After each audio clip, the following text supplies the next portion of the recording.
Hello everyone. आज हामी पढ्छौँ जनपद प्रहरी नेपाल सरकारद्वारा लोकसेवा आयोगले लिने परीक्षा जनपद प्रहरी र त्यस्तै नेपाल तपाईको सेना नेपाली सेना त्यस्तै तपाईको भन्ने हो भने एपीएफ तिर यस सब सम्बन्धित तपाईको आज पढ्नेछौँ हामी। जस अन्तर्गत के प्रश्नहरु के कुन कुन सेक्टरबाट सोध्ने गर्छ ती पहिला हामी जानौँ। नेपालीबाट तपाईको 20 मार्क हुन्छ, त्यस्तै इंग्लिशबाट 15 मार्क, अनि म्याथबाट 25 मार्क, अनि जीके 40 मार्क हुन्छ। जसमध्ये हामी यो 20, 15 अनि 25 गरेर 60 मार्क हामी पढ्नेछौँ।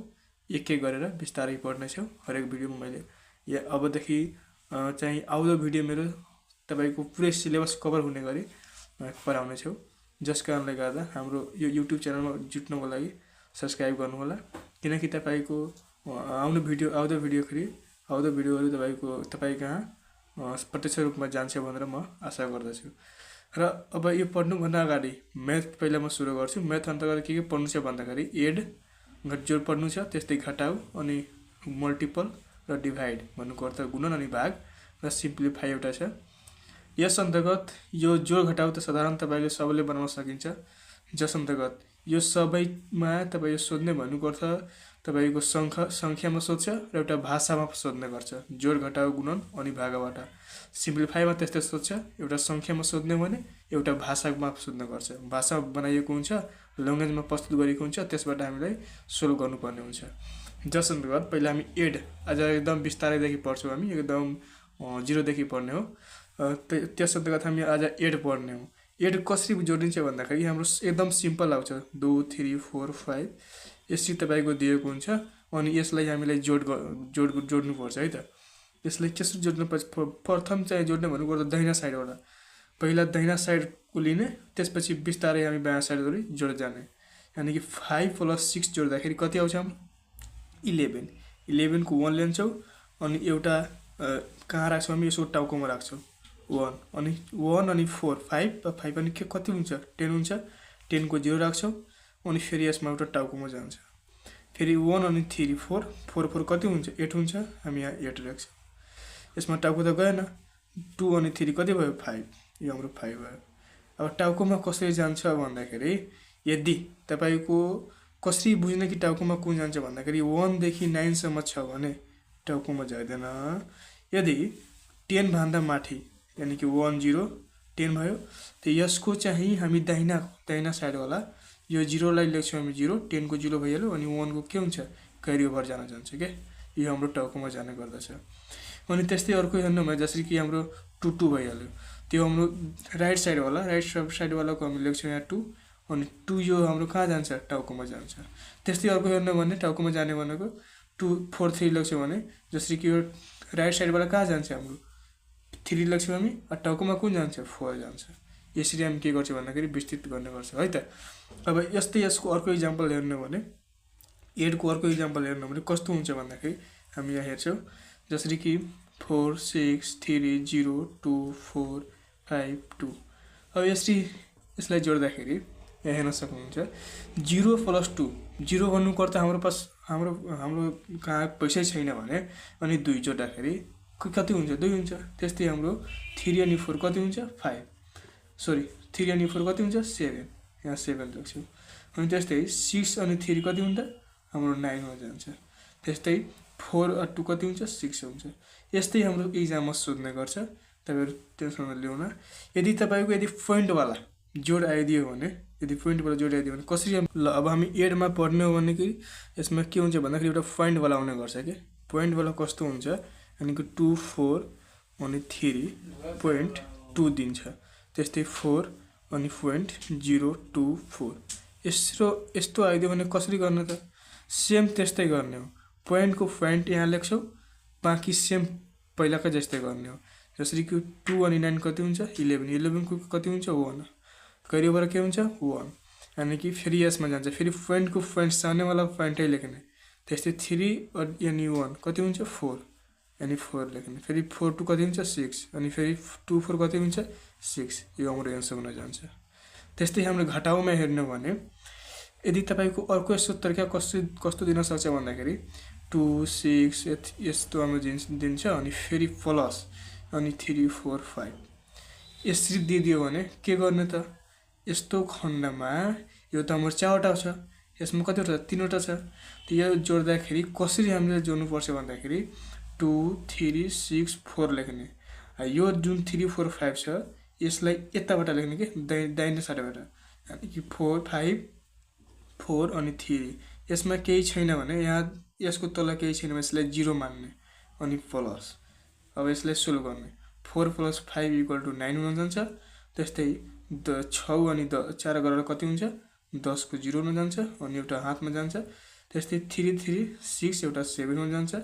यसको टाउकोबाट 1 जोड्दाखेरि अनि 2 अनि 0 गरेर कति हुन्छ? 2 हुन्छ। यसरी हामी 8 लाई सोल्भ गर्ने गर्छौँ। अब यसपछि हामी घटाउ पढ्ने हो भने सुब्ट्र्याक्सनमा सेम त्यस्तै छ, यसमा केही प्रभाव छैन। आउने भनेको तपाईको यस्तै हो, जसरी कि 3 4 2 6 यसरी तपाईको आउने हो, यसमा केही फरक आउने हैन अनि यसरी आउने हो के। घटाउँदाखेरि त 4 बाट 6 बाट 2 गयो भने कति हुन्छ? 3 हुन्छ। त्यस्तै 2 बाट 1 गयो भने कति हुन्छ? 1 हुन्छ। त्यस्तै 4 बाट 2 घटाइदियो भने कति हुन्छ? 2 हुन्छ। त्यस्तै 3 बाट 1 घटाउँदाखेरि 2 हुन जान्छ। यसरी हाम्रो आउँछ। अर्को घटाउमा हेर्नु भने तपाईको कस्तो हुन्छ भन्दाखेरि 4 6 3 2 9 यानी कि 4 2 अनि 1। यसरी यस्तो आइदियो भने कसरी सोल्भ गर्ने त? 9 बाट 2 घटाउँदाखेरि कति हुन्छ? हाम्रो 7 हुन जान्छ। त्यस्तै यो हाम्रो 2 बाट 9 घट्न सक्दैन। अब 2 बाट 9 नघटिसकेपछि हामी के गर्छौं भन्दाखेरि यसबाट एउटा लिने हो, एक दहाई लिने हो भन्नुको अर्थ 1/10 लिने हो, यानी कि 10 लिन्छौं हामी। यसबाट हामी क्यारी ओभर यानी कि लोन कति लिन्छौं? 10 लिन्छौं। 10 अनि 2 गरेर कति हुन्छ? 12। 12 बाट 9 घट्यो भने कति हुन्छ? 3 हुन जान्छ। त्यसबाट 10 जान्छ तर यसलाई कति बुझ्ने भन्दाखेरि 1 बुझ्ने। यसबाट 1 गइसकेछ भने कति बाँकी बस्यो? 2। 2 बाट यदि 4 घटेन भने हामीले त फेरि हामी के लिनु पर्छ? लोन लिनु पर्छ। यसबाट फेरि लोन लिन्छौं हामी, 10 लिन्छौं। 10 लिन्छौं भने कति हुन्छ यसमा? यसमा त 2 बचेको छ, यसबाट फेरि हामी लिन्छौं कति? 10। 10 2 कति हुन्छ? 12। 12 बाट 4 घट्यो भने 8 हुन जान्छ। अब यसमा एउटा त यसबाट हामी 10 त लिइसकेछौं। त लिइसकेछौं भने यसमा 10 लिनु भन्नुको अर्थ यसबाट 1 लिनु हो, यस 1 घट्नु हो। यसबाट 1 घट्छ र यसमा 10 जोडिन्छ। त 1 घटिसकेपछि कति बाँकी बस्छ? यहाँ 5। 5 बाट 1 घट्यो भने हाम्रो 4 हुन जान्छ। त यसरी हाम्रो घटाउ हुन जान्छ। त्यसपछि मल्टिप्लाई हेर्ने हो भने तपाईको कस्तो हुन्छ भन्दाखेरि मल्टिप्लाई भन्नुको अर्थ गुणन हो। यसलाई गुणन भन्ने गर्छ। गुणन गर भनेर तपाईको एक्जाम आउने हो। गुणन गर भनेर तपाईको एक्जाम आउँछ। अब यसमा केही छैन, एउटा मात्र हामी दुई तीन एक्जाम्पल पढ्छौं अनि बुझिहाल्छ। 2 3 4 त्यस्तै हामी यस्तो दिएको हुन्छ। तपाईको 1 अंकवाला पनि दिन सकिन्छ, 2 अंकवाला पनि दिन सकिन्छ। लास्ट दिने भने तपाईको 3 अंकवाला दिने हो। खासमा तपाईको सायद 2 अंकले दिन्छ सायद। अब हेर्नुहोस् 2 को पारा यदि 4 चोटी पढ्छ भने कति हुन्छ? 8 हुन्छ। हाम्रो 8 हुन जान्छ। त्यस्तै 2 को यदि हाम्रो टेबल पढ्ने भने 3 चोटी पढ्दाखेरि कति हुन्छ? 6 हुन जान्छ। त्यस्तै 2 को टेबल हामी 4 चोटी पढ्छौं भने 8 हुन जान्छ।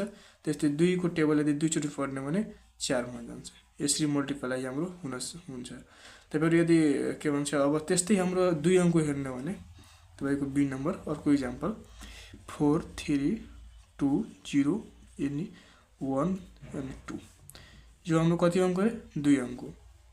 अब यसलाई एउटा नियम के छ भन्दाखेरि यो तपाईको 2 ले 0 मा गुणन गर्दाखेरि कुनै पनि नम्बरमा 0 ले गुणन गर्दाखेरि 0 नै हुन्छ। हाम्रो कति हुन्छ? 0 नै आइसक्यो। त्यसपछि 2 मा फेरि 2 ले गुणन गर्दाखेरि यानी कि 2 को टेबल 2 चोटी पढ्दाखेरि कति हुन्छ? हाम्रो 4 हुन्छ। त्यस्तै 2 को टेबल यदि 3 चोटी पढ्ने भने हाम्रो 6 हुन जान्छ। त्यस्तै 2 को टेबल 4 चोटी पढ्ने भने हाम्रो 8 हुन जान्छ। त्यसपछि हामी 1 को कुरा गर्ने हो भने 1 ले जतिको गुणन गर्छ भने त्यतिकै हुन्छ। यानी कि 1 को 0 ले गुणन गर्छ भने 0 नै हुन्छ।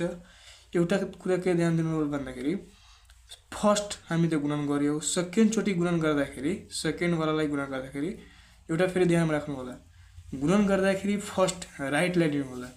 जोड होस् या गुणन होस् या घटाउ होस् या डिभाइड होस्, सबमा डिभाइडमा हैन, गुणन जोड अनि घटाउमा पहिला हामी के लिन्छौं भन्दाखेरि दाहिना राइट साइड वाला लिन्छौं। यसमा पहिला राइट साइडलाई पहिला गुणन गर्यो, त्यसपछि हामी के लेफ्ट साइडलाई गुणन गर्छु। लेफ्ट साइडबाट गुणन गर्दाखेरि चाहिँ 1 छ भने माथिको जति छ त्यति मजाले सार्न सक्छौ। तर बट एउटा कुरा के ख्याल गर्नुपर्छ भन्दाखेरि यो जुन हामी राइट साइडको गुणन गरेर यहाँ ल्याएछौँ एउटा यो हामीलाई छाड्नुपर्छ, एउटा अङ्कलाई छाडेर अनि त्यसपछि लेख्नुपर्ने हुन्छ। यानि कि 0 आइसक्यो, फेरि 2 यहाँ 2 लेख्छौँ, फेरि 3 को 3 अनि यो 4 को 4 यता लेख्ने। अनि यसलाई के गर्नुपर्छ भन्दाखेरि हामीले एड गर्नुपर्ने हुन्छ। अब हेरौँ त, अब यसलाई एड गर्दाखेरि यहाँ केही छैन भने 0 लेख्ने। अनि 4 अनि 0 कति हुन्छ? 4 हुन्छ। त्यस्तै 6 2 कति हुन्छ? 8 हुन्छ। त्यस्तै 8 3 कति हुन्छ? 11 हुन्छ। 11 कति हुन्छ? 1। अनि एउटा क्यारी ओभर हुन जान्छ, यसमा आउँछ एउटा 1 अनि 4 गरेर कति हुन्छ? 5 हुन्छ। यही हाम्रो के हुन्छ? एन्सर हुन्छ। यो कुरा हामीलाई ध्यान राख्नुपर्ने हुन्छ। अर्को कुरा के हो भन्दाखेरि एउटा मोस्ट इम्पोर्टेन्ट एउटा यसको इक्जाम्पल के हुन्छ भन्दाखेरि 2 3 4 छ। मान्नुहोस् कि तपाईँको 0 दिदियो भने यस्तो पनि आउन सक्छ, एकदम आउने प्रश्न हो। यस्तो प्रश्न आइसकेपछि यो 0 0 छ, माथिको जतिवटा अङ्क हुन्छ जतिवटा 0 लेखिदिने, केही हामीले गर्नु छैन। माथि जतिवटा अङ्क छ त्यतिको 0 लेखिदिने। यानि कि A1 2 3 तीनवटा छ, तीनवटा 0 लेखिदियो हामी।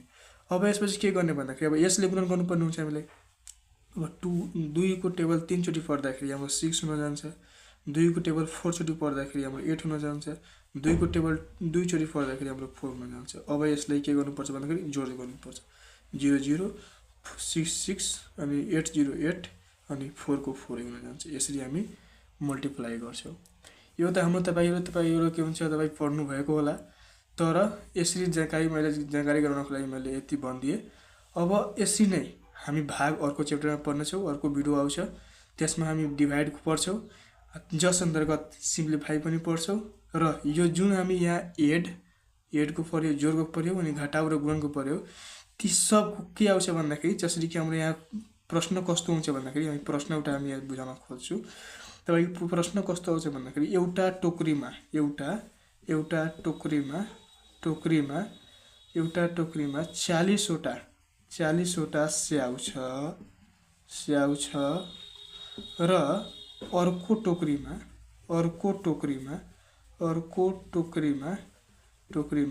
20वटा स्याउ छ भने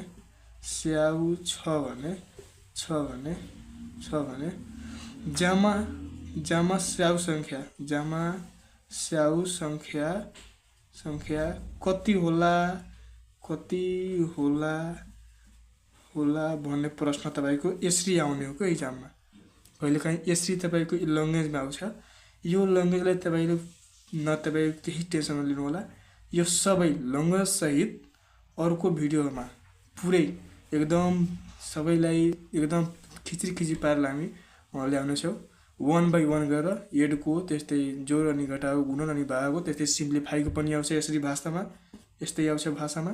सबलाई यदि तपाईले बुझ्न जान्न चाहनुहुन्छ भने यसरी नै तपाईको म्याथ जसरी पढ्नुहुन्छ त्यसरी नै मैले इङ्ग्लिस र नेपाली तपाईको तीनवटै इक्जाम जसरी कि सेना अनि तपाईको के भन्छ नेपाली सेना, नेपाल प्रहरी र तपाईको एपीएफ तिर जुन तपाईको कोर्समा रहेको छ ती सब कोर्सलाई मैले यस च्यानल मार्फत जानकारी गराउनेछु। जस कारणले गर्दा तपाईँ यदि च्यानलमा नयाँ हुनुहुन्छ भने च्यानल अवश्य सब्स्क्राइब गर्नुहोला र हामीसँग जुट्नुहोला र तपाईको लक्ष्य, तपाईको उद्देश्य, तपाईको सपना हामी पूरा गर्नेछौँ। हस्त धन्यवाद।